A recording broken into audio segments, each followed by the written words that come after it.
कटकर बाणीपीठ श्रीरामचंद्र भवन रे आईना साहित्य पत्रिका और साहित्य सपर्चार मिलित आनुकूल्य सारस्वत समारोह और पुस्तक उन्मोचन कार्यक्रम अनुष्ठित हो जाइछि। एही कार्यक्रम दुईटी पर्याय रे संपन्न होइछि। प्रथम पर्याय रे कविता पाठोत्सव अनुष्ठित होइथिला। एही कार्यक्रम रे अतिथि भाव रे श्रीजुक्त आदित्य प्रताप धड़, श्रीजुक्त पीतांबर महापात्र, डॉक्टर सुभाष चंद्र विश्वाल और श्रीमती गीतांजलि पृष्टि प्रमुख उपस्थित होई कार्यक्रम को आगे नैथिबा बेले द्वितीय पर्याय रे पुस्तक उन्मोचन और समीक्षा पर्व होइथिला।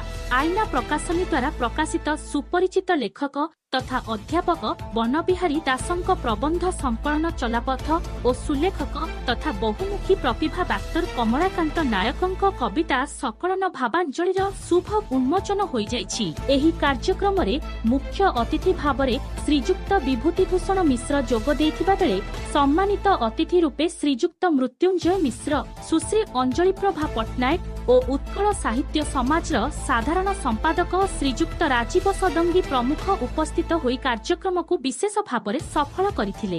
कटकरू आकाश कुमार स्वाईंक रिपोर्ट, श्रीक्षेत्र न्यूज। सभापति साहित्य सपर्जा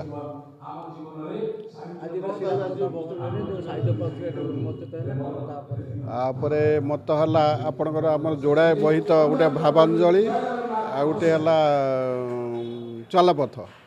मु दीटा जाक बही पढ़िली, चलापथ आ भावांजलि। भावांजलि रे कविता रे केवल ना जहाँ भावांजलि प्रकृत रे से भावमय गीत लिखाई जोटा कि आपणकर वार्धक्य लोकों हृदय स्पर्श करिवो, युवकों हृदय को स्पर्श करिवो, शिशु मानक हृदय को भी स्पर्श करिवो जदि समस्ते याकू पढ़ती। आ पिला मानकू जदि वयस्क लोक माने कि आपणकर गार्डियन माने बुझेई दियंती ताले समाज रे बहुत प्रभाव पड़ो। कमलाकांत नायक साहित्य सपर्जार संपादक आज जो पुस्तक उन्मोचन होती भावांजलि तार लेखक।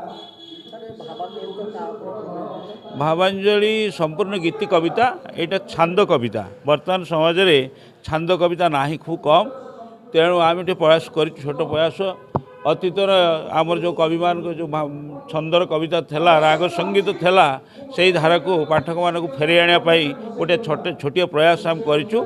संपूर्ण आध्यात्मिक भाव संपूर्ण कविता एवं छांद और चौपदीर कविता अच्छी।